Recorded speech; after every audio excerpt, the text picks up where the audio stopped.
नमस्कार मित्रांनो, काही दिवसापूर्वी रेल्वे ग्रुप डी ची 32,438 पदाची जाहिरात आली होती।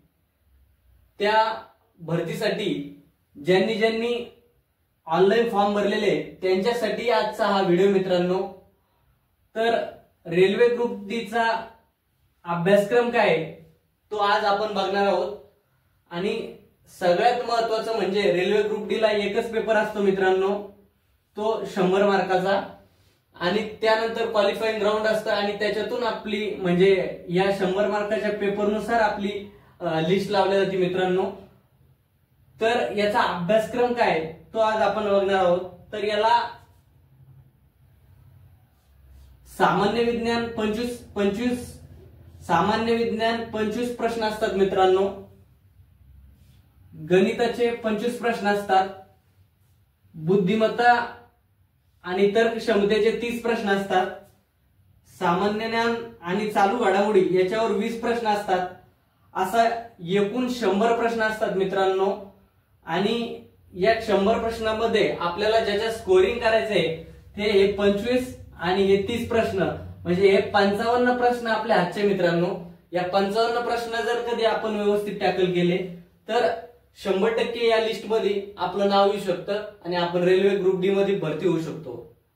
तर मित्रांनो, सामान्य विज्ञान याच्यामध्ये तुम्हाला जीवशास्त्र, रसायनशास्त्र आणि आरोग्यशास्त्र, वनस्पतीशास्त्र याच्यामधील काही प्रमुख विषयावर जास्तीत जास्त प्रश्न येतात।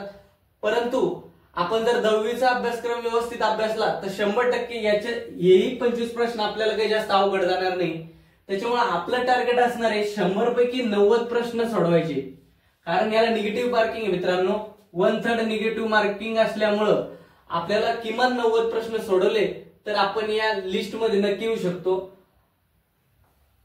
सामान्य ज्ञान व चालू घडामोडी याच्यामध्ये तुम्हाला क्रीडाविषयक घडामोडी असतील, ज्या अर्थशास्त्राच्या संबंधित काही घडामोडी असतील, बजेट असेल किंवा मग काही निर्देशांक असतील, ही रेल्वेच्या परीक्षेमध्ये विचारलं जातं मित्रांनो।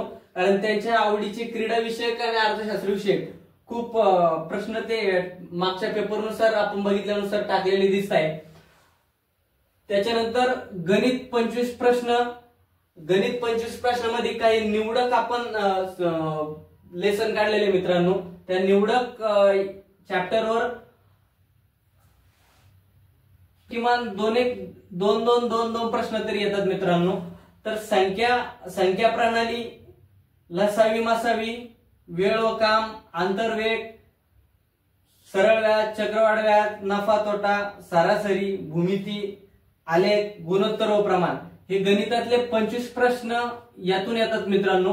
तर हे जर 25 प्रश्न आपण व्यवस्थित तयारी केली, कारण याच्यामध्ये शुअरिटी असते की 25 प्रश्न आपल्याला याच्यातून येणार आहे। आपण जर याची चांगली व्यवस्थित तयारी केली तर हे 100% आपल्याला प्रश्न आपण टॅकल करू शकतो आणि आपल्याला याची गुण मिळू शकतात।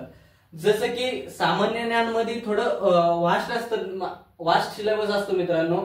सामान्य ज्ञान मध्ये कोणताही प्रश्न कुठूनही विचारला जातो, तसं या गणित आणि बुद्धिमत्तेमध्ये नसतं मित्रांनो। गणित आणि बुद्धिमत्ता एक स्पेसिफिक आहे, त्याच्यामुळं हे आपल्याला गुण मिळवण्यासाठी सोपं जातं।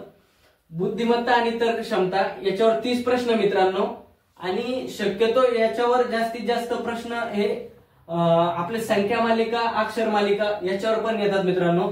तर तर्क व अनुमान, संख्या व अक्षर मालिका, नातेसंबंध, वेन व आकृत्या, दिशाज्ञान, आरसा व प्रतिमा, घड्याळ, दिनदर्शिका आणि पझल्स याच्यावर एक 2-2 प्रश्न याच्यावर टाकतात मित्रांनो।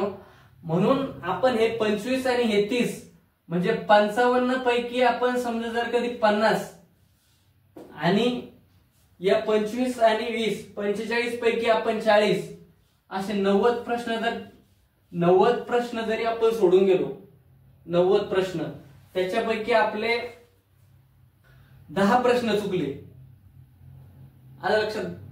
आपले जर त्याच्यापैकी समजा 12 पकडू आपण, 12 प्रश्न जर चुकले, 12 प्रश्न चुकले तर आपले बरोबर किती येत आहे मित्रांनो, तर 78 प्रश्न आपले बरोबर येत आहेत. त्याच्यापैकी 12 चुकले म्हणून आपले 4 मार्क मायनस होणार आहे, -4. बरोबर आपण 74 मार्क आपल्याला फायनल लिस्ट मध्ये मिळणार आहे मित्रांनो. तर 74 मार्कवर सुद्धा आपण फायनल लिस्ट मध्ये येऊ शकतो आणि या रेल्वे ग्रुप डी मध्ये भरती होऊ शकतो. परंतु आपल्याला हे सिरियस घ्यावं लागणार आहे आणि रेल्वे ग्रुप डी चा ज्यांनी फॉर्म भरलेला आहे त्यांनी हा अभ्यासक्रम लक्षात ठेवून 100% याच्यावर पूर्ण फोकस करा. आणि विज्ञानाचा जो विषय ते 10वीचे जे पुस्तक आहे, 10वीचं पुस्तक तुम्ही 4 वेळेस वाचा, 5 वेळेस वाचा. तुम्ही 10वीचं पुस्तक जितके वेळेस वाचाल या 25 प्रश्नाला तुम्हाला 100% त्याचा फायदा होईल. आणि चालू घडामोडी जे देवा जाधवर सरांचं पुस्तक आहे त्याच्यात क्रीडाविषयक घडामोडी असतात, चालू घडामोडी असतात. शक्यतो जीएस मध्ये 20 प्रश्न जे तर ते देवा जाधवर सरांच्या पुस्तकातील जवळपास 10 प्रश्न तुम्हाला येऊ शकतात. त्यामुळे मित्रांनो या पुस्तकातून आपण 100% तयारी करा आणि तुम्हाला या रेल्वे ग्रुप डी च्या परीक्षेसाठी सगळ्यांना माझ्याकडून शुभेच्छा देतो मित्रांनो. आणि ही परीक्षा जास्तीत जास्त लांब नाही जाणार आहे मित्रांनो. तर ऑगस्टच्या पहिल्या आठवड्यापासून याची पेपर चालू होणार आहे मित्रांनो. काही मध्ये असा विषय आला होता की ITI वाले आणि 10वी वाले ITI वाल्यांनी याचिका दाखल केली, परंतु त्या याचिकेला न्यायालय सुद्धा निकाल लावेल की 10वीच्या विद्यार्थ्यांचे ज्यांचे फॉर्म भरून घेतलेले ते किमान या जाहिरातीपुरते तरी 10वीच्या बेसवर ही भरती होणार आहे मित्रांनो. त्याच्यामुळे काळजी करायची गरज नाही. ज्यांनी फॉर्म भरलेले त्यांचे पेपर होणार आहे. याच्यानंतर जे काही असतील ते ITI वर होऊ शकतात. जसं RRBची ALP ची जी लोको पायलटची जी जाहिरात आलेली आहे ती 10वी प्लस ITI वर आहे. तर मित्रांनो ही जाहिरात आपल्यासाठी ही भरती आपल्यासाठी सुवर्ण संधी आहे. त्यामुळं हिचा पुरेपूर योग्य वापर करून या संधीचं सोनं करा मित्रांनो आणि 100% यश मिळवा. एवढंच आपल्याला शुभेच्छा देतो आणि थांबतो.